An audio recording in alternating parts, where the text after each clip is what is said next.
good evening. Welcome to this exclusive look ahead to the Qatar Goodwood Festival presented by MyRacehorse, exclusively to MyRacehorse owners. Technically, the Qatar Goodwood Festival, Glorious Goodwood, to you and me. And this year, unusually, it's all in August, Tuesday, the 1st of August, through until Saturday, the 5th.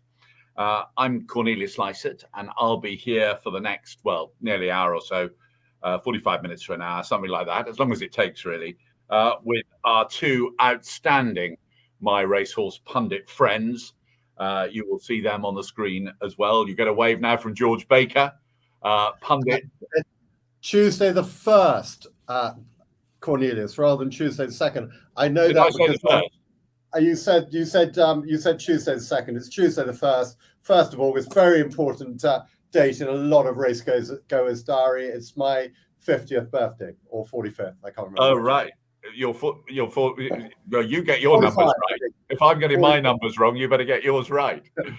Anyway, from Tuesday the 1st of August until Saturday the 5th, and Tuesday the 1st being George's 50th birthday, do feel free to be in touch with him. He's not 50. He must be about 50.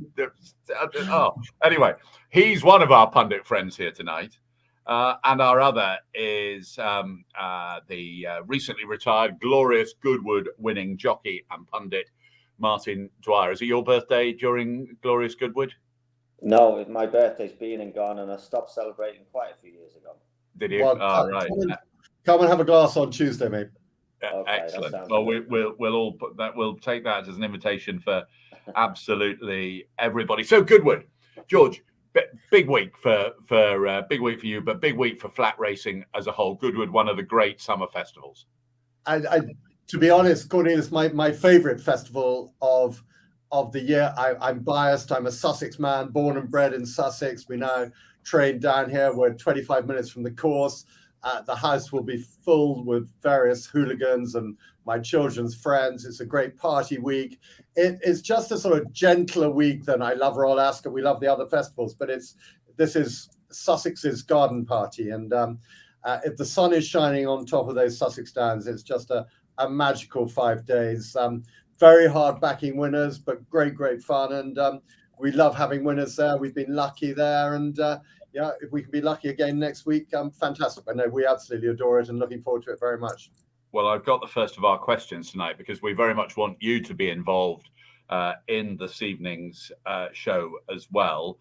Plenty of you have sent in questions already, and there may be room to fit in a few more as we go through this evening. And if you do put in a question, then there are a pair of tickets for the Richmond enclosure on Saturday, the 5th of August, which will be won by somebody. We'll have a draw for those. So if you've got your questions in already, you're in the draw. If you want to join the draw, then get a question in, and you can do that in the usual way. And about halfway through, we'll do that draw for a couple of tickets for the Richmond enclosure on the 5th and final day. So the first of the questions in, I'll put to George first before I turn to Martin. I think you've possibly answered it already, but so George Baker, trainer, Goodwood or Ascot? Goodwood. Emphatically, for the reasons you've just said. Exactly. Now, Goodwood or Ascot, Martin? Good evening to you. Evening. Do you know what? I think they're both great for different reasons. It was interesting to hear George say earlier that he was more relaxed at Goodwood. I've always found, from a jockey's perspective, Goodwood is a real melting pot. It's the middle of the season. We've had Royal Ascot, we've had Epsom. You've got 3-year-olds taking on the older horses. From a jockey's perspective, there's a lot of pressure. There's 5 days, and Goodwood is a very unforgiving track, and lots of things can go wrong. And it's a real melting pot. I've seen fights, fisticuffs, sackings, horses getting beat, and it's a hard week. And I think when you say Ascot or Goodwood, to ride a winner at Goodwood, the Glorious Goodwood meeting, it means just as much as it does to ride a winner at Royal Ascot.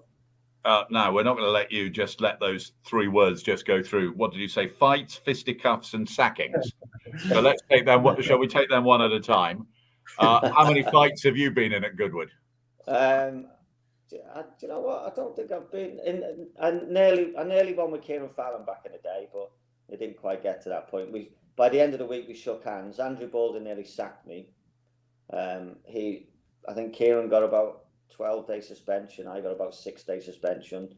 I knocked him over in a race, so he got me back in one race, and then it went on, and then at the end of the week we shook hands, and it was all fun after that. But there's a lot of pressure going into a meeting like that when you're riding good horses at the top level, and these are the horses that make that make horses stallions and make them a good breeding prospect, and the prize money on offer is immense. So there's a lot of pressure on jockey's shoulders, and I've been sat in the weighing room with the jockey, and he showed me his phone, and there's a well-known sheikh from the Middle East basically just said you're sacked. And then he rode the winner the next race, and he was re-employed again. Oh, really? So I'm still intrigued by this thought of you've got a 5-day meeting, 5-day festival, that a feud could start on day one. It's hard enough for us in the stands trying to work out winners, but if you're tearing the hair out of each other or whatever it is as well, that's going to make it even harder. Yeah, it's just so competitive, and everyone's under a bit of pressure. And you know what? It can be so hot. It's always red hot. So riding them conditions, 5 days of top quality action. It's it's like competing at the Olympics. So it's a difficult environment, and as a test of a jockey's determination and willpower and resilience, you've got to bounce back. If you get beat on a couple of horses, you've got to forget about that and go out and win the next race. So it's a real test. 5 days, it's a long time. I'm just thinking, George, you'd be a good judge of this. You've got Martin Dwyer. He's got lots to say. Great jockey of his time, fighting or potentially squaring up to Kieran Fallon, one of the toughest jockeys in flat racing history. How do you bet? I think we'd all pay a lot of money to see that, wouldn't we? We really would. And how would you price it up? I think what I did, we'd set up a ring on Trundle Hill after the last, and we have a picnic that starts at about 10 o'clock on Tuesday and ends on Saturday evening when my children remember to turn the music off. And if we could have Fallon against Dwyer as one of the sideshows on Trundle Hill, just 50 yards up from our picnic, that would be a hell of a lot of fun. Well, because he's here, obviously Martin's 6-4 on, isn't he? And well, we're both retired now. We need the money, so it might be. Well, it would be very fun and funny. We could get some promoters interested in a multi-million-pound showdown on Trundle Hill. It would be. Yeah. So it was Fallon. Fallon was that hard man. He came from County Clare, or comes from County Clare. And I always used to think he looked as hard as the cliffs of what they call the cliffs of Moher. I think they're the cliffs in County Clare. So they look hard as anything. How hard in real life was Kieran Fallon? He was a tough man. He was a tough character, and he used it to his advantage. And I think what happened to Goodwood, the episode I'm talking about, I was kind of breaking through that barrier. I was only 19, well, I was about 20, 21, just breaking through and doing well. And he was trying to impose himself on me like he did with a lot of the others. You know, he dominated the weighing room, and there was a lot of jockeys used to move out his way because they were frightened of him. And he tried that with me, and I wouldn't. So we had a few run-ins, and we had words, and then he kind of, I won his respect. You know, Pat Edry said to me one day, don't get out of the way for that pikey. If you let him bully you now, he'll do it your whole career. So I didn't. And Mick Cannan said the same, but there was lots of jockeys. The Hills twins, they'd move out of his way. If he whistled, he had that whistle, didn't he? So what was the whistle? Was when he was starting his challenge in a race, he sort of, what was it just, what did it sound like? Well, can you do a demo? Like, when a boxer throws a punch, they let out air, or when he gets into a rhythm and he's pushing a horse forward, he'd whistle so that his breathing it's quite a good technique, and a lot of jockeys use it, but he used a whistle with it. So on his forward stroke of pushing a horse, he'd be like, but sometimes he'd be doing that and then he'd just shout, and then people would move out his way. And I'd be like, you can't be doing that. He's like a Roy Keane in football, those hard men where they just leave a foot on a striker and make them think about it. You know, he was that. And fair play to him, it worked for him. He was a fantastic jockey, and that was just part of his game. And once he realised that I wouldn't play ball and wouldn't move over for him, then he was fine. It was just a bit of a test for me at the time because I was a lot younger than him. And but you know, he did dominate, and he was, you know, I've been out with him on a few occasions. I had to pay a taxi driver to drive off one day because he wanted to fight him. So he's not afraid, put it that way. The taxi driver's a big man. And this, just to be clear, we're talking about Kieran Fallon Senior here. Kieran Fallon Junior, I think, is an altogether more gentle character, isn't he? Yeah, he's very different to his dad. His dad is a good man. He's got a kind heart and good guy, but he had that edge to him, and that's what made him so good. Like a lot of sports people. Excellent. And excellent. how long did he ride, Martin? How long did he ride with that? Because he had that horrible injury, but he still managed to keep riding the good horses and winning the big races for an awful long time after having that horrendous shoulder injury, didn't he? Which came at Royal Ascot, didn't it? Yeah, he came at Royal Ascot. Actually, I won the race. It was a staying race. I won for. You didn't put him on the ground en route, did you? No, it wasn't my fault. He had an awful fall, and he had a big scar. He had to reattach all the nerves to his arm. He was lucky to he had a fantastic surgeon who owns a lot of horses, Dr. Hobby, who reattached all the nerves, and yeah, he came back as good as ever. I mean, it was amazing what they did. Yeah. And talking of sackings, actually, he was sacked by Henry Cecil during Goodwood, wasn't he? When he and Henry Cecil parted company, it was during Goodwood. So that sort of seems to back up your upsum of Goodwood as fighting fisticuffs and sackings. If it's half as dramatic next week, then we've got a lot to look forward to. Talk about the place, Martin, because as a race goer, we'll come on to the horses racing a little bit later on, but as a race goer, Goodwood is just beautiful. It's an absolutely fabulous sort of sporting location. We'll talk about what it's like to ride around in just a second, but just how would you rate its beauty? It's probably one of the most scenic courses I've ever ridden at. It's just amazing. It's just a beautiful course, and especially when the weather's nice, you've got that backdrop at the back. It's called High Down. I know the people that owned a lot of the land there used to own a horse called High Down, and it's just stunning. Even, you know, when we go to the post for a 1.5 mile race, mile 3 race, 1 miles away, obviously a long way from the stands, and it's just so beautiful when you look back up the track, and it's just got everything. It's like it's a natural amphitheatre, and you know, when you got top quality racing, you couldn't ask to be anywhere else in the world. Have a think about some other beautiful places as well. George, you're a Sussex boy, as you've said already. You're entirely biased, so you're the wrong person to ask. You're not a very impartial expert witness on this, but there is something about it, isn't it? Just as a site.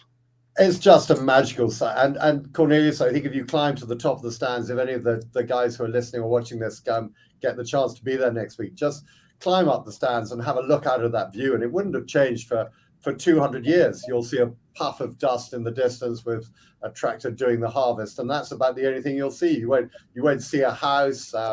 It's just the most magical spot. But having said that, and Martin will agree with this as well, and you, Cornelius, there are days when the sea fret drifts up off the Solent and you can't see the furlong pole, and it's horizontal sleet. So it's either utterly glorious or utterly brutal, but thankfully most of the time it's glorious. And without doubt, my favorite race course. I was brought up where I'm sitting now in Sussex, so this was always the local meeting, and I was a million to one to have to train a runner there, let alone winners. So, you know, it's been a huge part of my life. And if we did throw, say we were doing a little competition, the most beautiful race courses there are, apart from Goodwood, what else would we throw into the mix in Britain, do you think? You two probably have never been to Hexham. Well, I'm sure Martin's never been to Hexham. Hexham is that high up in Northumberland. That's pretty good, isn't it? Hexham is stunning. There are plenty of stunning. I mean, Cheltenham, we absolutely adore that view of Cleve Hill is very, very special, isn't it? But in a different way, the urban view of Sandown and that natural amphitheatre. And we are so lucky. That's one of the things that's so amazing about racing in this country is the diversity of the race courses. You know, a lot of jurisdictions, they race round in circles in the same direction. We have incredible race courses, and even Kempton on a February evening when the floodlights on and you can squint and pretend you're in Dubai if you train a winner. But no, we are lucky here. And so hold on, before you take us back to Goodwood, how do you squint at Kempton under the floodlights and pretend you're in Dubai? You must have to close your eyes. Okay, so you look out over Kempton, and there's that rather ridiculous fountain and that sort of enormous water jump in front of the stands, and the snow is falling in the floodlights, and you could be in. Yeah, you're right. It doesn't work, does it? No, right. Moving on. We'll go Hexham. We'll go Goodwood. Anyone been to Santa Anita? I have. That's amazing. That is California. wonderful. Have you been to Santa Anita, Martin? Yeah, I've been to Santa Anita. Yeah, it's a wonderful. You've got the backdrop of the mountains, and it's just it's a beautiful part of the world, Santa Anita. I'll tell you what. One place I went to, I went and rode in Madrid, which is a stunning race course. La Zarzuela, that one. Yeah, we've had runners there, and obviously we've been lucky enough to have lots of winners in St. Moritz. That's an extraordinary race course. On the ice. Stunning. Did you ever ride there, Martin, on the ice? No, I was asked a few times, and I'd had a few falls lately, and I thought, you know what, I'm not going to tempt fate, because I know Joe Fanning went one time and he came back and said, "Oh, never again." Yeah. You know what? Unfortunately, that was the year George Baker went and had George Baker, the jockey, went and had that horrendous fall. It was. They went through a very bad stage, but now actually they've got it back, and they fly heat-seeking drones around, and then they really make sure that the racing surface is fair. But yes, that is properly scary, but an amazing spectacle. And God, we are lucky, aren't we? This is amazing sport. So many amazing places, and plenty more to tick off. I want to go and see Melbourne. I want to go and see Hong Kong, and but Saratoga. That's another great track. So many wonderful courses. We're very lucky in this sport. And just give us, Martin, just before we do move on, a sentence about racing in Madrid. Well, it was damn hot, I'll tell you that. They postponed, they put the racing back till the first race was 8 o'clock at night because it was so hot. But really, really, what a nice place to go. The people were amazing. It was a real friendly carnival atmosphere. I loved it. I really did. The standard of racing was good. I know George. We've actually. We're sorry to interrupt. We're genuinely thinking of sending a couple of horses down there this summer, and they do an amazing sort of asada, that sort of Argentinian style barbecue afterwards, dig a hole in the ground and stick a bit of meat in. And it's really friendly, and they're really pleased to see you. Very quick little story. I took a horse down there about 6-7 years ago. A lovely guy. You'll remember him from Manton. Martin, I can't remember. God, the awful thing is I can't remember his first name. Anyway, but he took the horse down there, and I got down there and I said, "What do you think? What do you think of the place?" He said, "I absolutely love it." He said, "What?" I said, "What do you think about Spanish food?" He said, "I absolutely love it. There's a McDonald's half a mile down the road." Well, look, that does bring us on to a question here from Kate Billsborough, because we need to just talk about the couple of horses, George, that you've got for MyRacehorse. And Kate says, any international race plans for Get It and Watcher? Yeah, definitely. They both remain potential horses for Bahrain in the winter again. Obviously, Get It was awarded the Al-Waz Maya trophy over there. Ran very well on his first run over there, was drawn the wrong side, finished 5th. And then was 2nd, and we got the race on a disqualification. He loved it out there. The way of training over there really suited him. Terry Kane, who works for Alan Smith, the trainer over there, he rode him every morning for us. And Terry and this horse just got on so well. And I could see him going back, assuming that hopefully there's an appetite amongst the whole team to go to Bahrain again. But he would definitely be on that bus. Watcher, likewise, he ran really well. First run for us over there was 2nd. It had rained a couple of days before, so the ground was good as opposed to the sort of the proper quick ground. But the more I see of this horse, he seems to be strengthening up this summer. So probably back in the springtime, I was thinking that he was an unlikely one to go back to Bahrain. But the more I think about it, he did run well. The training over there suits him. I mean, where would these horses rather be through December through February, in running around Wolverhampton or Southall or in Bahrain? So international plans for both of them, but also not necessarily restricted to Bahrain. There are plenty of other races in the region. There's a sprint race in Qatar that wouldn't be completely bonkers for Watcher on the sand, Saudi on the sand. So yes, short answer. That was a long-winded way of getting to yes, there are international plans, and as there always are for all our horses, but they're both rated in the 90s. So international options are definitely there for both of them. Well, here's a question. So basically, Kate, make sure your passport's in date. Yeah. Okay. See you in Bahrain and then Qatar. Well, which leads us on to something from Stephen Fleet, I think, has got a question in, which is relating to Watcher. Will Watcher definitely qualify for the Stewards' Cup off its current mark? He's off 92. If he sneaks in off 92, I will be absolutely delighted. He would have got in off 92 in 4 of the last 5 years. So there have been horses. I've got last year 92 got in the race. 2021 94 got in the race. 2020 87 got in the race, and 2019 91 got in the race. So 92, we'd be unlucky if we didn't sneak in. Listen, this horse has been bubbling under for us. He's definitely got a big one in him, and I would be really, really hopeful of just sneaking into the Stewards' Cup off a very low and attractive mark. Of course, if he doesn't get in, he'll be carrying a bigger weight in the Stewards' Handicap, and we would go for that. But we have kept him fresh for this meeting. We could have run him in the last 6 weeks for sure. Just been sitting on him, keeping him fresh. Had a little breeze this morning.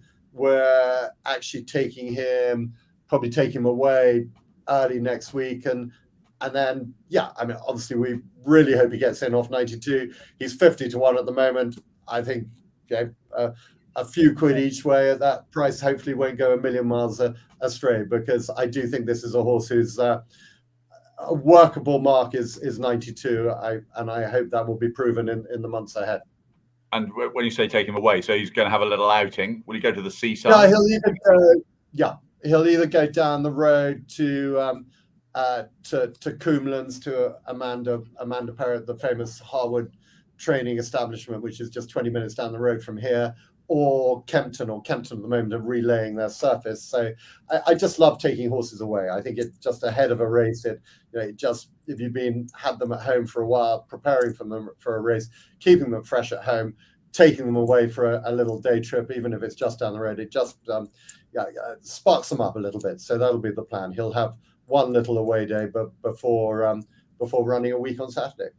And that answers the question for Ian Jones as well. What race is Watcher likely to be run in, Stewards' Cup or the Stewards' Cup Consolation? What about Get It? Get It will go in the handicap that opens the meeting, the first race on Tuesday, the 0 to 105 5-furlong race. He had a run at Ascot the other day on Saturday, underwhelming. Not a massive surprise, to be honest. This horse, when he's fresh, he's very fresh, and I kind of needed it to take him racing before Goodwood, because I know what he's like. And he behaved like a goon at Ascot the other day. He was mad fresh to saddle. He was prancing around the pre-paddock. He behaved appallingly in the paddock. He nearly got rid of Pat Cosgrave on the way out to the track, and then he reared in the stalls, and it was kind of game over. But look, I mean, he was only beaten 9 lengths under. It wasn't bad. Tender handling, people can sort of start casting sideways glances. It was tender handling because we didn't have a chance from a furlong and a half out, but that would have blown away the cobwebs. We got £4 from the kind handicapper. 92, he'll go there on Tuesday, and we will. Pat Cosgrave has disappeared. He's left me. He's gone to Saudi Arabia yesterday. So the Hong Kong legend Vincent Ho will take the ride, which is exciting for us and exciting for the world pool and everything going on that front. So Vincent Ho will take the ride on on Tuesday, and really looking forward to it. Well, that'll answer Patricia Catlin's question, who will be riding Get It. Just for those of us not familiar with Stanley. Vincent Ho. Vincent, not Stanley. Vincent Ho, third behind Zach Purton and Mr. Moreira in Hong Kong in recent years, associated with that superb horse Golden 60, multiple Group 1 winner in the last few years in Hong Kong. He is flying over on Monday. He's going to be based in the UK for Glorious Goodwood, hoping to pick up some rides. And then going to be based with Charlie Johnson for the week afterwards ahead of the Shergard Cup. He's coming over. Obviously, a lot of talk, as you guys know, about the World Pool and the co-mingling and attracting Hong Kong money into the World Pool, and hopefully his presence will probably mean that Get It goes off 2-1 favourite. But no, seriously, he's a superb jockey. One of the global elite, and it will be great fun to meet him. And I think this horse will definitely give him a good spin on Tuesday. Do you know Vincent Ho, Martin? Yeah, I've ridden against him in Hong Kong. He's a world-class jockey, type of jockey you can put him anywhere and he'll adapt and be able to ride anywhere. He's pretty good, and he speaks much better English than I do. What do you think he'll make of George?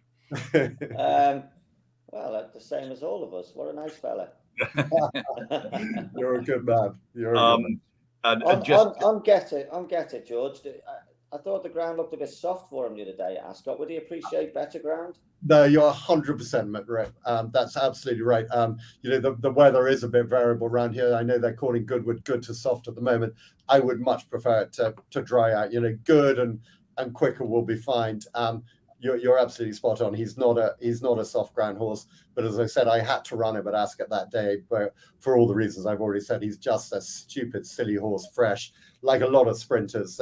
They live on their nerves. They live on the edge, and just needed that run. But yes, the ground was against him as well. So yeah, for everybody watching and listening, we do need it to dry out. Good to soft at Goodwood, the first race on Tuesday. I think that would probably be fine. I prefer it good, but we will get the virgin ground, and we know how brilliantly Ed Arkle and his team do up there. Tony Burns, you should have had the answer to your question. So Tony asked, does Get It have a real chance, as he didn't break sweat in his last race? And he adds, my pension money is better in my pocket than Paddy Power's pocket. Your pension money, my friend, is probably best kept in your pocket than investing in 22 runner 5 furlong handicaps at Glorious Goodwood. But look, you're involved in this horse, and Ascot was a step towards next Tuesday. I've got a lot of faith in this horse. He showed it in Bahrain. He's a quality sprinter. Obviously, you need a huge amount of luck in these races. We need to be drawn in the right place. We need things just to drop right and the gaps to come right. But he'll be a big old price on the back of that last run, and I think he will be probably overpriced. So look, we go there. He's not going there to make up the numbers, I promise you that. So don't go bonkers, but a couple of quid each way hopefully won't go too far amiss. And particularly if you can have back with one of those nice bookmakers who give you the sort of the 8-9 runner each way option, maybe look at that as an option with him. And just before we move on from Get It or Watcher, a question here from Roger Richardson. I'd like to ask George, he said, who is the quickest over 5 furlongs? Get It or Watcher? Blimey, that's a really good question. I tell you what, this is going to be such an exciting meeting, because we're going to have the Martin Dwyer boxing match, and then followed by a match race. Watch It and Get It. It's going to be high drama on the downs. If you put the gun to my head over 5, I'd say Get It. Watcher will get him over 5.5. So they'll dead heat for the Portland over 5.5 at Doncaster. Right. Excellent. Martin, let's talk now more about the course, because George mentioned their draw, and we've got a couple of questions here. They're similar questions, actually. Brian Walker's question: will the draw have an effect on the sprints, or will this depend on going and where the pace is in each race? So at Goodwood, what's the effect of the draw in your opinion? this is one of those things. A lot of people blame the draw when they get beat. A lot of people make more of it than there is. At the end of the day, the track is pretty much the same all over. If I'm riding in a sprint at Goodwood on a horse that's got a good chance, I want to be on a side where there's lots of pace for me to follow and race with. And with good horses, if I was drawn high and all the horses high were all 20, 33 to 1 and bigger, I'd be concerned, because horses are pack animals. They race, even if you're front running, they will respond when horses come to them. So if you're left on your own in no man's land, it can have a negative effect. So you want to be drawn with horses that are good enough to go with you and take you into the race. You don't want to be ending up on your own from halfway, which can happen. So it's all about where the pace is, and it's sometimes more of it is made of it than needs to be. You kind of move from one side to the other to try and follow the better horses more than the ground. Normally the best ground is under the best horse. Every now and again you get a random. So Ryan Moore, when he won the Eclipse 8 years ago, he came to the stands rail under the hedges, best ground, and won the race. And I think Willie Carson did it at Ascot. Every now and again things like that work out. For the rest of the time, people just talk a lot of nonsense about it, to be honest with you. You just need to be drawn with pace and good horses to race with. So Mel Taylor also asks, is there a favoured stalls position on soft ground at Goodwood? Depends. If you've got a fast ground horse, it doesn't matter. You need a horse that can cope with soft ground. And again, you like to be drawn with the better horses. So you're not isolated. But if you don't handle soft ground, it doesn't matter where you're drawn. Excellent.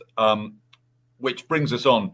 Can't find the actual question at the moment, but hard luck stories. There have been a couple of questions from everyone following this evening about hard luck stories at Goodwood, riding the track at Goodwood. So, Martin, you rode a number of. I think you rode 11 winners at Glorious Goodwoods over the years. I think at the actual festival. I think I'm right in saying Persian Punch was the. We'll come on to Chris's. Oh yeah, that is the story. What are your best memories of Glorious Goodwood? What are your hard luck stories? Asked Chris. So riding the track at Goodwood, there always seem to be hard luck stories, not just because Kieran Fallon's trying to be intimidate you. So talk us through riding around Goodwood. Well, it can be your best friend or your worst enemy. It's a bit like if you drive through Bracknell or any busy town. If you hit the first traffic light on red, everyone after that comes on red. It can be a nightmare. One mistake can lead into a cascade of errors. It's such a tricky switchback track. There's lots of stuff happening. There's big fields. You can get boxed in. A lot can go wrong at Goodwood, which is why it's satisfying when you win and why there's so much pressure. I think I must have rode more than 11 winners. I don't know if that's right. But anyway, I do remember one of the losers I should have won on, and that was a horse called Acclaimed. And I could have ridden the winner, Phoenix Reach, and I decided to stay on Acclaimed, trained by Marcus Tregonin, because I'd won on him at Royal Ascot. And the Gordon Stakes, 1.5 miles for 3-year-olds, starting top of the hill. And I got put in a pocket, and I literally needed a tin opener to get out. And I was trying to work my way out, and I seen Phoenix Reach pass me on the outside, flying home. And I eventually got out and chased him and just got beat a neck. And I was distraught, especially when I came in and there's Andrew Baldwin with a big smile on his face laughing at me. So you do remember the ones you got beat on. And I remember I rode one of Elsie's, David Ellsworth. I mean, great man, but yeah, he could lose his temper. I'd give one of his a shocker. And he met me in the walkway. I thought, here we go, I'm going to get it off him now, double barrels. And I thought, I was ready for it. So I just said straight away, I said, sorry boss, sorry Elsie. I said, I messed that up, didn't I? And he just kept saying, no, don't you worry. No, it's not your fault. I thought, and I said, no, I did this and that. And he said, no, don't you worry. And all the way down the walkway into the second place position. And I jumped off. I thought, I might be all right here. And I took my saddle off. He put his hand on my shoulder. He said, it's not your fault, son. It's my fault.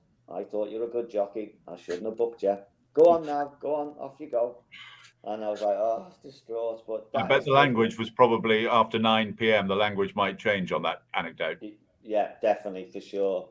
But yeah, that's Goodwood. It can be frustrating, things can go wrong. And have you ever given a jockey a hard time at Goodwood, George? I think it's very hard to be honest, and this is going to sound sort of a bit trite, but I genuinely really try never to blame jockeys. You know, it's so hard, and Goodwood is so. And I really hope that I'm known as a trainer who, in the paddock, we talk about other stuff, because really I've done my job, and the last thing I want to do is start telling a jockey that I want you here, and then I want you there, and then I want you there, because if you miss a beat at the start or something knocks you or whatever, you get a jockey trying to play catch up and be where I want them to be through the race. So genuinely, yeah, it's easy to say now, but I've never had bad words with it. Of course, sometimes you raise your eyes to the roof, but it's normally through hard luck, isn't it? I mean, you know, everybody's doing their very best, and you know, when you say you've given one a bad ride, I think there's probably within there normally there's an enormous amount of hard luck. You know, just the gap didn't come, or something got first run on you, or you just got caught in the wrong place. And it's, yeah, of course there will be times when you maybe feel you've given a horse a bad ride, but you've gone out there to give your best. And so, yeah, no, it's hard for me. I don't ride many horses at 36, 37 miles an hour. So to start trying to give people a hard time when it doesn't drop right, particularly at Goodwood. I do, though, I am a fan of the old Ryan Moore route coming down the outside. I hate trying those big handicaps, jockeys saying I'm going to ride this for luck, because you get lucky at a lot of race courses, but so rarely do you get lucky coming up that far around. Would you agree, Martin? I mean, it's really hard to, if you're drawn where you are, sometimes you have to take your medicine, but to sit on that rail with 10 in front of you, you've got to have an awful lot of luck up the home straight for things to drop right. Yeah, there can be a lot of hard luck stories there, and we've all come a cropper, and you get stuck on the inside, and yeah, you try and angle out and get a clear run if you can. Ryan is always able to do it because he's normally on the best horses. That's true. More petrol, they can go around the outside and still win. Yeah. Sometimes, yeah, if you're not on the right horses, but yeah, it is. If you go for a daring run, it doesn't come off. You end up with egg on your face, and that's the beauty. And I think that's a really good point, because actually, you know, there are times, of course, when in some of those handicaps when you haven't got pounds in hand to try and do the Ryan Moore around the outside on, you know, my horses sadly not many of them are by Galileo and rated 127. So, you know, you have to take your medicine and try and you fiddle your way through. And sometimes it works, doesn't it? But I do like in this sprints, anyone watching for, you know, the 7 furlong mile sprints, you've got to be drawn single figures and try and go forward, haven't you? And get a position of, and when the draw comes out for those 7 furlong handicaps, and if you're 18 or over a mile, if you're 18 of 20, it's kind of like, almost, guys, we're here for a day out rather than there with a real chance. Is there a course with more bad luck stories, Martin? On the round track, yeah, when you've got big fields, well, even the small fields can be. When you're using so there's 2 bends at Goodwood. So when you're using the bend nearest to the winning post, that course is more difficult because it's hard to get room to get out of the inside if you're stuck there. So there's a fillies race at the Oak Tree. There's normally a big field, and if you get a wide draw, and that can be a hard race. If you get wide, you either go forward and waste too much petrol, or you drop in and hope for luck. But even a Sussex Stakes, if you get stuck in a pocket in the wrong position, it can be very unforgiving. But George is right. You need a low draw. I know 7 and a mile in a big field. You need a low draw, because then you can hold the position without wasting too much petrol. So it can be very tricky. If people are having a bet at Goodwood in the handicaps, you'd want to be making sure you wait and see where they're drawn first. And and your perfect horse for Goodwood, are there horses that would operate really well at Goodwood and really badly elsewhere, or how would you assess the actual sort of physicality of the thing? It's a great front runners track, and you need a horse with speed. You need a horse that you can almost have a 6 furlong horse. You can run it over 7 at Goodwood, because just getting that early position and then sitting, using your speed and then sitting, you get away with it, because most of it's downhill, the 7 furlongs and from the mile. But you need a horse with tactical speed. It's no good having something that falls out the gate and a bit sluggish into stride, or horses and jockeys have to be on the metal. How do you find? Obviously, George, you train in Sussex. You're from the area. It's your favourite track, so you want to run horses there as much as possible. So, what would be your perfect scenario? Maybe one of the of the two that are going to be running for MyRacehorse. Is there one that particularly well suited? They're the perfect scenario, obviously. But what I do really is probably send most of my horses up to Charlie and Mark Johnson for 2 months before and teach them to do what Martin's just said, be the front running. One of my rules at Goodwood is just back the Johnson horses in all the handicaps, because they do keep it simple and they do keep going, Martin, don't they? They just they obviously get the fractions. So many of the horses go from the front, but it just does seem year on year on year they have horses who win at Goodwood, some of whom bounce back to form at Goodwood and are big old prices. And I think I'm sure I'm not making this up. If you've had a level pound on all the Johnson handicappers over the last 10 years in the handicaps, you would be well ahead of the game. So I think, as Cornelius has said, you just need handy horses, well-balanced horses, big or small. It doesn't really matter if they're horses who can get into a rhythm and are well-balanced. That's probably crucial, because you don't want to be on and off it and bouncing around, and you want horses who can cope with the undulations and get into a rhythm. And one of the best places to get into a rhythm is out in front, and we will see plenty leading into the home straight, looking as they're all queuing up behind, who will stay on and actually win the race. So yeah, front runners and in a rhythm would be what I would be looking for in horses. If I had 20 horses going there, I'd love them to be up front in most of the races. We've got a question here from Stephen Kime, who you've answered. Which trainer do you think has the most chance of getting winners and best to follow? Mark Johnson is clearly one of them. In fact, Charlie Johnston now. So it was Mark. Then it was Mark and Charlie. Now it's Charlie. Any other trainers, or indeed, Martin, any other jockeys that you particularly like following at Goodwood? Away from the Johnstons and Joe Fanning. It's not. I mean, every jockey riding a Goodwood are good enough to win races, or they wouldn't be there. You've got to have the ammunition, and the trainers to follow are John and Teddy Gosden and Aidan O'Brien, because they've got the best horses on the planet, and this is one of the biggest festivals on the planet. Smaller. My father-in-law will have 3 or 4 runners, and hopefully have something in that run. Well, these is William Gill trainers. Rafe Beckett always likes runners at Goodwood. So does Andrew Balding.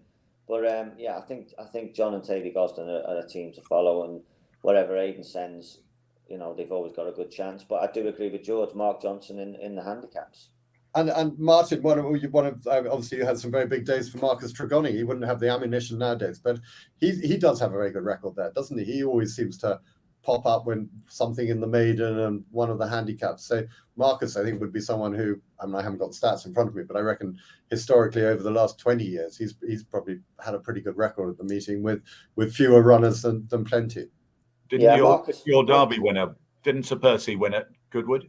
Yeah, he won. Marcus loved Goodwood, and he would target horses there, and he'd maybe miss other he'd miss Ascot to come to Goodwood, because I think Dick Hearn used to do the same, and he liked to do that, and he'd target them at there, and he had so many winners at Glorious Goodwood.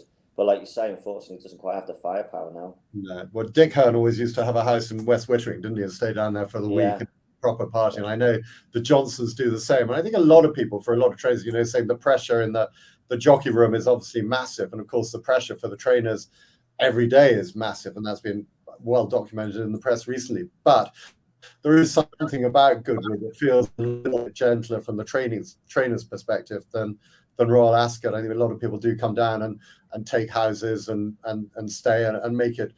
Yeah, of course it's very serious business, but they also have a bit of a party and a bit of a crack.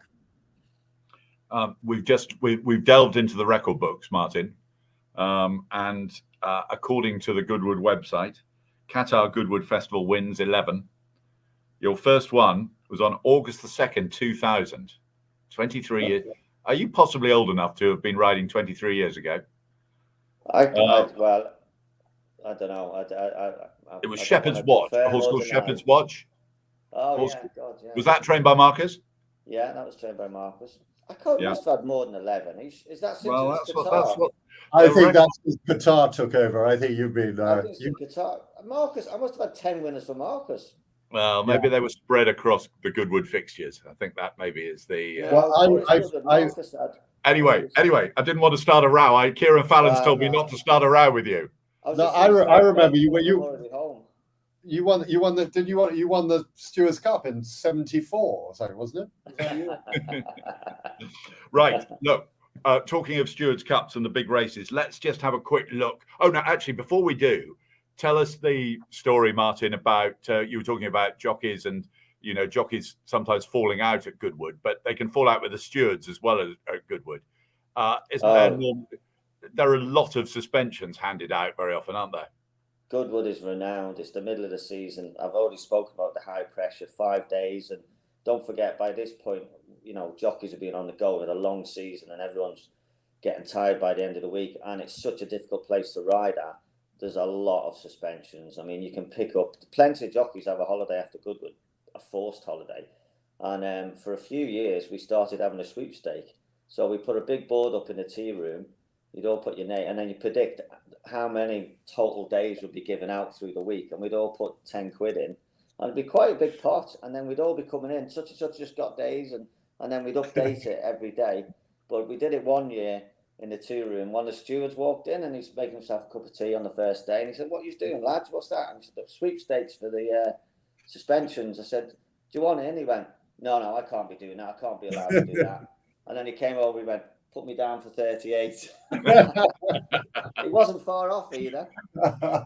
And didn't there used to sometimes be a sting in the tail because the last meeting of the whole week used to be an apprentices race? Yeah, and inexperienced riders, there were even more suspensions. The last race was an apprentice race, and I think 1 year at this point it was coming down to 2 or 3 jockeys, and so there was quite a few senior jockeys all waiting around to watch the apprentice race. And everyone was like, "What are you doing waiting?" Goes, "No, we want to see this result of this race because there's so much money in the pot." I mean, that was actually going back to that when I first started riding in that apprentice race at Glorious Goodwood. When I very first started, I was waiting to go out into the paddock, and a guy came up the steps with shorts and t-shirts on, and flip-flops, and he looked out of place. And he said, "Excuse me, mate, where's the steward's room?" I'm like, "It's over there." And he went banging on the steward's room. I thought he was an angry punter. And they were like, "Yes, can I help you, sir?" He went, "I've come for my money." And they said, "What money?" He said, "I've just took Mr. Piggott down to the airport, and he said to come back up here and ask the stewards for the taxi fare." And all you heard was, "Fucking hell, he's done it again." Oh, very good. Very, very good.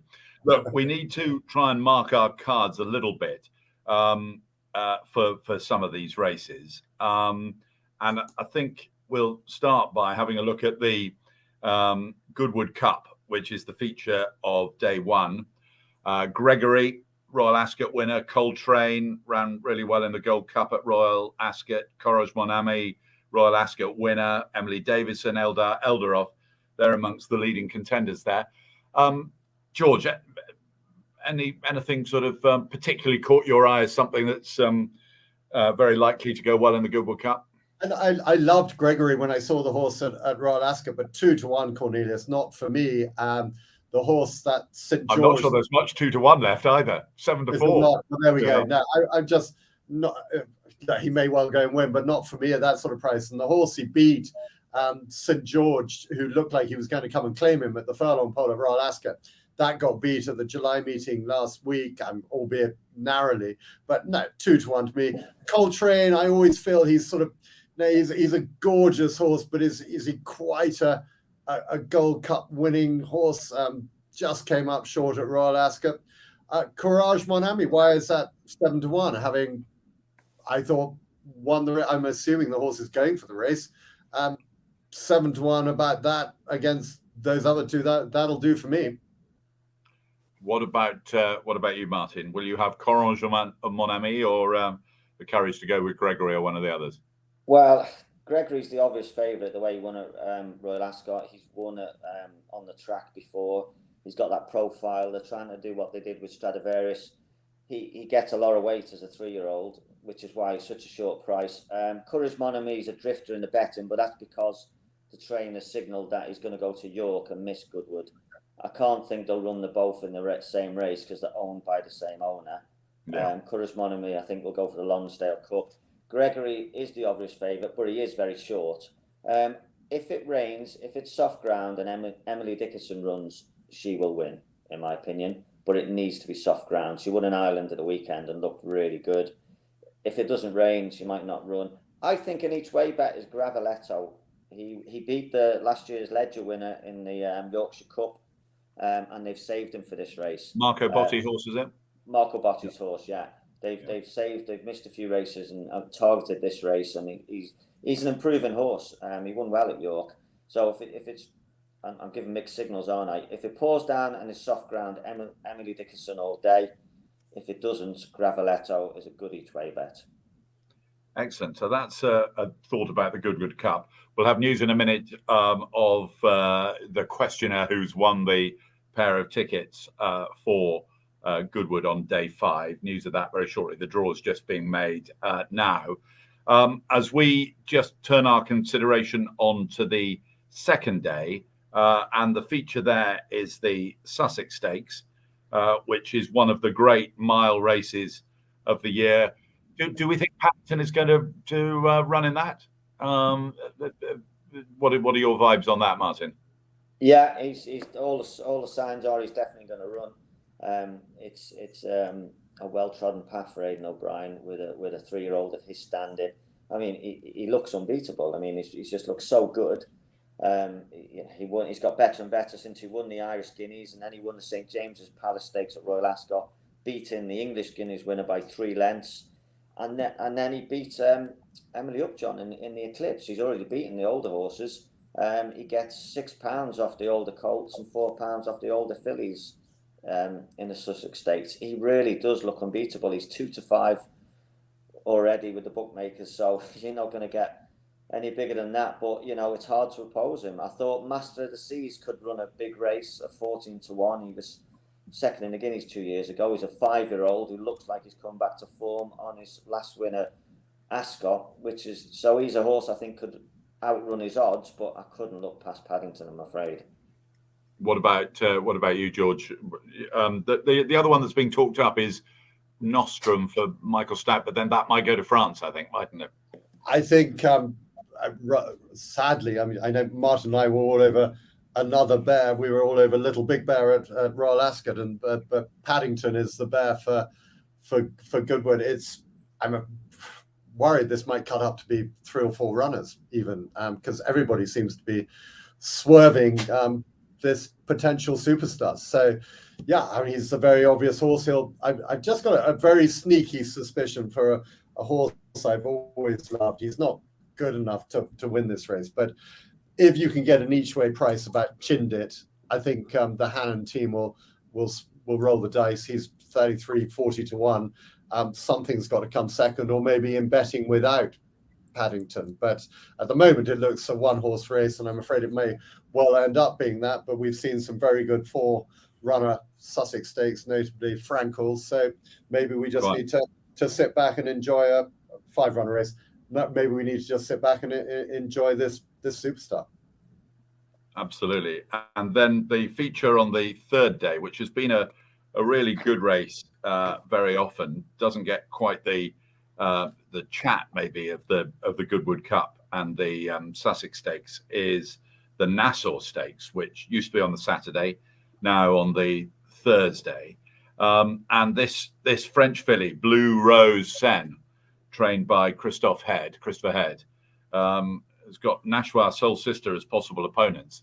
That could be some race. But are you familiar, George, with Blue Rose Sen, that's being well talked up from France?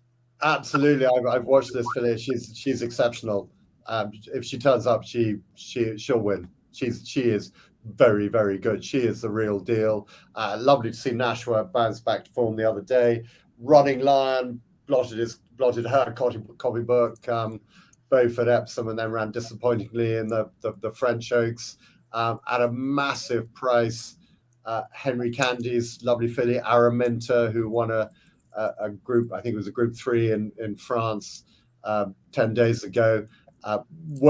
Won't bustle up the winner, which is Blue Rose Sen, but Araminta at 25-33 to 1 each way, maybe in a dual forecast. That's the way I'd be looking at the race. But I've been really seriously impressed by Blue Rose Sen, and I think could easily go off odds on. Martin? Blue Rose Sen, she looks pretty smart, and obviously Christoph Head, the son of Freddie Head, the great jockey and trainer himself. He's going to be training for 3 years, and he's got a superstar on his hands, and she looked very good when she won the Prix Diane last time, first goal at a mile and a quarter. So she does look very exciting, 3-year-old. Last year's winner, Nashwa, coming back in form. She can be a bit tricky, Nashwa. It was a weaker race when she won last year, and she won over a mile last time. She's pretty smart, but she can be keen and can be a bit awkward. So, do you know what? If Soul Sister runs, she wins all day long for me. She won the Oaks. The horse she beat in the Oaks absolutely, was tremendous in Ireland last week, winning. Soul Sister went to Longchamp for her last run. She was beaten by 2 colts. One of them was Adelaide River, who was second in the Irish Derby, not beaten far. And she didn't get a clear run in that race. So Soul Sister's form is absolutely rock solid. She's already achieved what Blue Rose Sen is being talked about achieving. She's the real deal. I think she's overlooked. I think she's 5 to 1. If Soul Sister takes a chance, I would be very strong on her. Excellent. And I'm going to throw a few names at you for the Stewards Cup. The Stewards Cup obviously is very difficult, 10 days away, to know exactly what's going on. But there are a mere four favourites at the moment. Orazio for Charlie Hill, St. Lawrence, Archie Watson, Strike Red, Richard Fahey, Tiber Flow, William Haggis. And anything sort of caught your eye on the Martin, on the Stewards Cup? You never quite won a Stewards Cup. How close did you get? I think I've been second a couple of times and third. Right. Yeah, never quite. And it's great to watch. It must be quite something to take part in, with all, that enormous field charging over the course. Well, it's just a cavalry charge. I mean, you can sit in mid-div sometimes, mid-division behind the leaders and never see daylight. I mean, it's just it's like being in a black cloud, moving extremely fast. There's just it's some race. Do you know, there's a horse I like, Apollo 1. He's been great this season. He was second in the Wokingham, probably hit the front a little bit too soon. Second on Derby Day in that big handicap, beating a neck. And third at Newmarket at this level. And he's going to get his head in front one day, and it could well be the Stewards Cup. He likes to come a bit late, and it's a type of course you can do that, because it's slightly uphill at the finish. I think he's like 12 to 1. And if he was trained by William Haggis, I think he'd probably be favourite. Yeah, trained by Peter Charalambus and James Clutterbuck. Yeah. Apollo 1. We know what you're going for in the Stewards Cup, George. No point asking.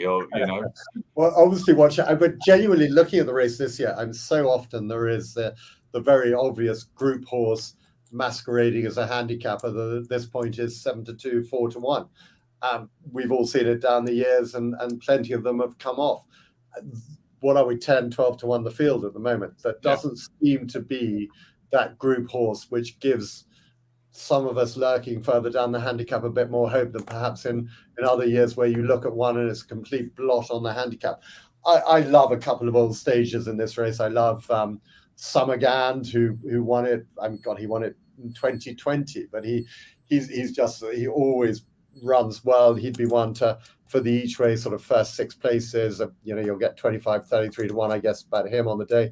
King's Lynn of Andrew Balding's, the King and Queen's horse.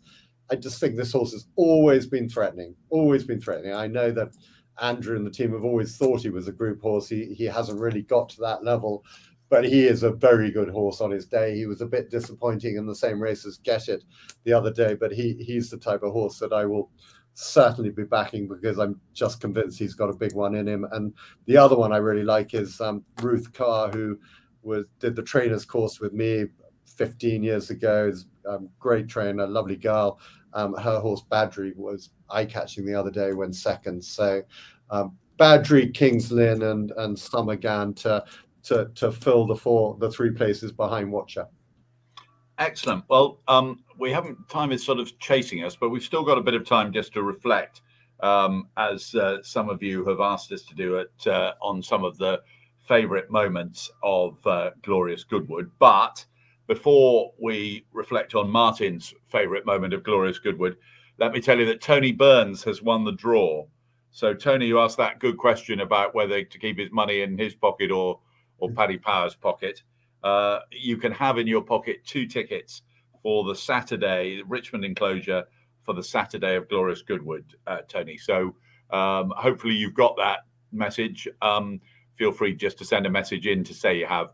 If you're not with us at the moment, then we'll be in touch. But Tony Burns has won the 2 tickets for the Richmond enclosure on Saturday, the 5th of August. What year was it? 2003? Persian Punch? Yeah, I think 2003. 20 years ago. Feels like yesterday. And you hadn't long taken over in the saddle on Persian. This is the Goodwood Cup of that year. You'd ridden him a bit, but you took over, didn't you? Yeah, they were going to retire him. He wasn't running so well, and I rode him at Newbury, and he ran, I think he ran 3rd, I'm not sure what race, and then so they decided to keep him going, and then I struck up a good partnership with him. I think I won 9 races on him after that. Well, let's see if we can. Let's see the Goodwood Cup of 2003. We can roll. Will it roll for us? On the outside of here we are. Punch. Back in 3rd, then is Swing Wing. We've got a bit of Simon Holt commentating, but there you are in the sort of purpley mauvey colours, the Jeff Smith colours. Martin, talk us through these latter parts of the race. Well, you say latter. This is nearly 5. This is 5 to run, and I've to get after him. This is when I was fit, Cornelius. This was in the old days. He was such a warrior, this horse. You had to push him on every yard of the race because it was almost like you just kick him in the belly and keep going. And then when I used to get tired at the end, he'd kick in and go again. He was such a warrior, and this is why the crowd. The cavalry's coming at this stage, isn't it? Yeah, well, look, 3 to run still. I mean, I'd been under the cosh for a while. He got headed here. The horse on the inside had headed me. He fought his way back, and horses just kept coming and challenging him. And this is what I'm talking about. Some horses just rally when they get company beside them, and this horse just took it to a different level. He was just so game and determined. And this Jardine's Lookout with the yellow cap there is in front at this point, isn't he? Yeah, he headed me. Yeah, and he just came back, and then it was just nip and tuck. But I always knew he'd pull out more because he was that's just what he did, and that's why everybody loved him. Did you know you'd won?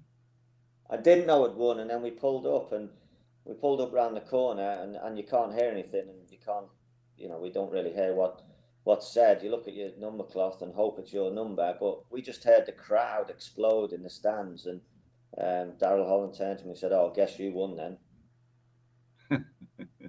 Because this horse had a tremendous following, didn't it? Gosh, that is close. Yeah, and he'd won it a couple of years before, hadn't he? Yeah, he had his own fan club. I mean, because on the flat, the horses retire quite early, don't they? This horse stuck around for a while. He was a lovely, big, imposing horse, and the way he won his races, people warmed to him. And I think I went down in front of the stand this day, and the crowd came over and said hello to him, and they just loved him. He was just, everybody did. Great. Well, I think you sort of invented that thing of big winners going and having a sort of lap or a procession of honour up in front of the enclosures. That was the first time I remember. Now it happens every big race, doesn't it? It happens in some smaller races as well. But I think that was the first time, and the crowds, I remember running down to the front, didn't they, to shout their delight. Yeah, I just decided to do it off the cuff, just spontaneous, because seeing the crowd go you should mad. Be charging the authorities, BHA and Great British Racing and all these people. You should be charging them a couple of quid. Look at them; they love it. Yeah, look, because I knew they wouldn't have time to get down to the paddock to see him because there's such a big crowd there. So I thought I'll take him down in front of the stand, and the people really appreciated it. And I think you're right. I think it did start something. Look at the people were running to get a glimpse of the horse they love. So. Yeah. I did something right in my career anyway. That's a really happy memory. 2003, Persian Punch winning the Goodwood Cup. George, your big memory comes from 2006. the Nassau Stakes, just said what a good race it was. And Ouija Board, probably she wasn't around long enough to have quite the sort of Persian Punch following, but she had a big following at the time, didn't she? Yeah, was a hugely popular figure. She was massively popular. She travelled the world with the white cap. Yeah, the famous Lord Derby colours, and she did travel the world in seven seas. Wonderful mare for Philly, mare for Ed Dunlop. And I just remember this race so vividly because it was my year as a racing journalist, Cornelius. I was sitting in the press room, and we all remember this like it was yesterday, George. Those of us in the media. The wonderful Sportsman newspaper. My year in the press room. I thought I'd found my niche in racing before I started this silly gig. But I just love this video. Look, there she is against Alexander Gold Run, rather like Martin. Headed. She was definitely headed. Came back. Frankie head down. Even there on the line, she looks like she was second. Looks like, to my mind, well, the camera goes straight to her, so they knew more than I did. I thought she got beaten, and it took a long time. It was one of those photo finishes that wasn't announced in 20 seconds. It took a while, but she was a very special man, and just a great race, and a special memory for me of a happy year as a racing hack before I got a really stupid job. And racehorse trainer extraordinaire, and ultimately she turned out to be. She won. I'm just checking her record. She won 10 races out of 22, and she raced and won all around the world. She was quite something, and it was important. She was in Lord Derby's colours because that Derby family so associated with the racing, and then she's the mum of Australia, who I think is the only horse, certainly at the time, was the only horse to have been sired by a Derby winner, and the mother was an Oaks winner. But that might have been matched since. But anyway, that's a happy memory of the 2006 Nassau Stakes with Ouija Board. And I thought for mine, I'm going to go to 2012, the Sussex Stakes of 2012. And Frankel, the one and only Frankel, who won 14 from 14. I think we can just show you one of those successes. And look at the pink cap there, racing in second place. Bullet Train running in the same ownership, but with the green cap was in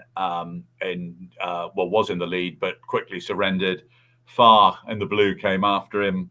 Gabriel tried to keep on from well behind, but absolutely stamped his authority, Frankel, all over this race. And it was hugely poignant because he didn't have that much longer to race on for. His trainer, Sir Henry Cecil, sadly didn't have all that much longer either. And I remember that quote from Henry Cecil at about that time: "He is the best I've ever seen." And he was the best, I think, that anyone there at Goodwood that day, or indeed who's followed flat racing in recent years, has seen the great Frankel. 1 to 20. Was that your nap? Was that your nap that day, George? 1 to 20 shot. I think that was my nap for the week. Yep, absolutely. That got the money. But do you remember the year? Was it the year before when he beat Canford Cliffs? Yeah. And that was extraordinary because it sounds brutal, but it's almost the only time in my life that I can see a really top class horse. Broken is the wrong word. I don't want to say it. It sounds brutal, but broken hearted. He broken hearted. He came to beat Frankel, didn't he? Or he tried to match it, and Husey was on Canford Cliffs, and Canford Cliffs, who ran through brick walls and in a straight line, just suddenly hung all the way across the course and ended up under the stands rail because he just couldn't cope or couldn't compete. And it was an extraordinary spectacle. It was sort of gladiatorial, but what a horse. And we were very lucky to be in his time. Absolutely right.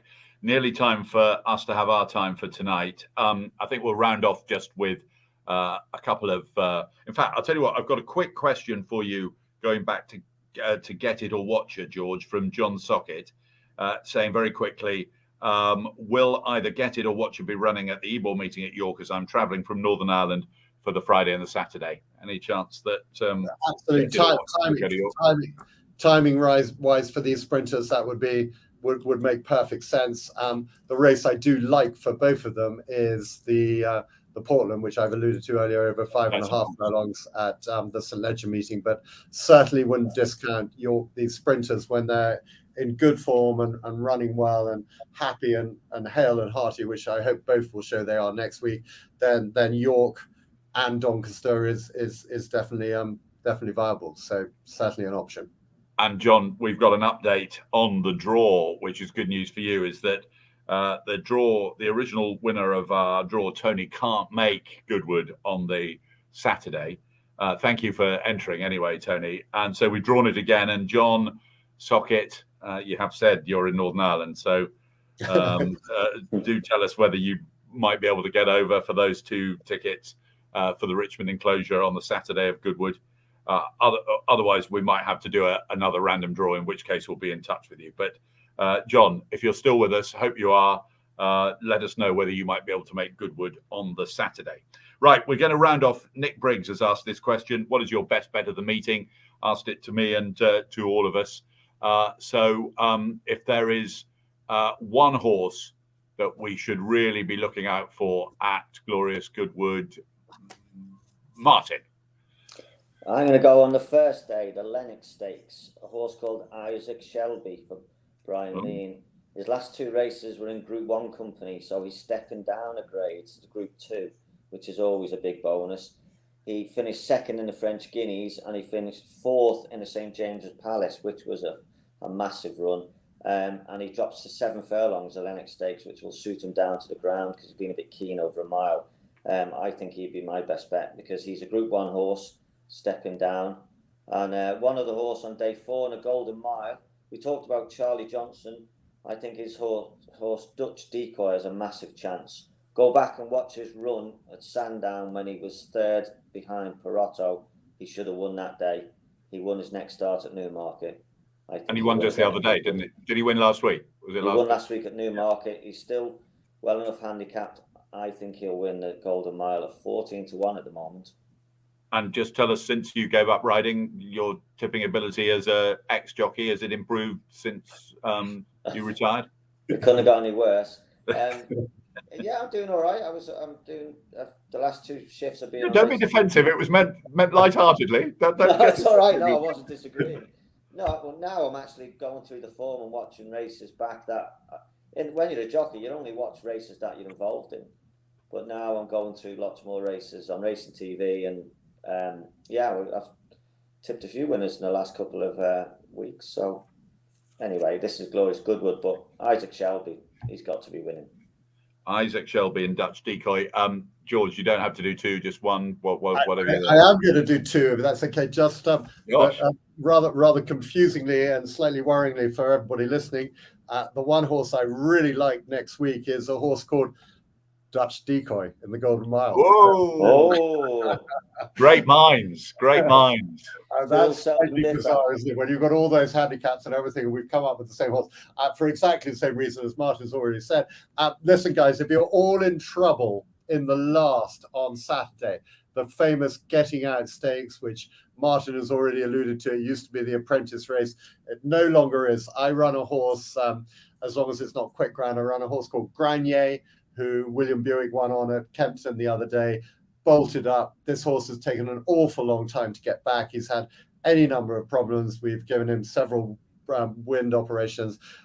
William rode him the other day, won off a mark of 75. He's up to 83. He won 2 well. William said he rode like a 100 horse. He was a 100 horse, and back in the day, he was 5th in a Prix de la Forêt.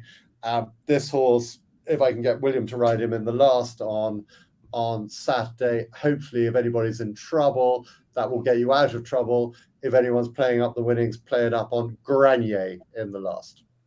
And I'm going to throw 2 horses into the melting pot, as long as it's not too wet. In the King George Stakes, the sprint on the Friday, there's a horse called Regional that I've been very impressed with of late, and another sprinter who wasn't suited by the draw or by the track at Ascot, but one at Epsom, called Tatterstall.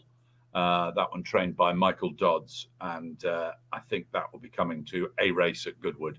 So be looking out for Tatterstall. So some names to conjure with: Isaac Shelby, Dutch Decoy, who's had 2 big mentions, Granier, Regional, and also Tatterstall. Those are a few thoughts for this evening. Thank you very much indeed for joining us. Particular thanks to Patrick Murray, Brian Walker, Mel Taylor, Cheryl Marin, Stephen Kine, Chris Davison, Stephen Fleet, Ian Jones, Tony Burns, Patricia Catlin, Kate Billsborough, John Williams, Keith Boyce, Gerald Heath, Nick Briggs, Roger Richardson and John Sockett, all of whom gave us questions. We didn't perhaps come to all of them, but hopefully we roughly covered all of them this evening. I know you'd like me to thank on behalf of My Racehorse, George and Martin, for their contribution this evening. Terrific stuff. Loved riding around the course, as it were, with Martin, and hearing the enthusiasm for the George Baker party. Remember, his picnic starts on Tuesday at Goodwood if you're going there, and lasts till the end of Saturday. And I know that he doesn't turn anyone away. I know he doesn't turn anyone away. This could be like one of those Facebook parties which starts with 1 invitation and turns into 500. Hopefully the Sussex police don't have to come and get involved. But and thank you to everyone at My Racehorse for organising this evening. Hope you've enjoyed it. Best of luck with all your horses. And remember that you could still become an owner at Glorious Goodwood, of runners at Glorious Goodwood, shares in Watcher and in Get It available for sale. And there will be more tickets available associated with those horses for the races or the days on which their races are taking place. In the meantime, very best of luck, and we'll speak to you soon. Well done, guys. Thank you very much. Thanks all. Thank you, Martin. All right. Thank you, George. Take care, guys.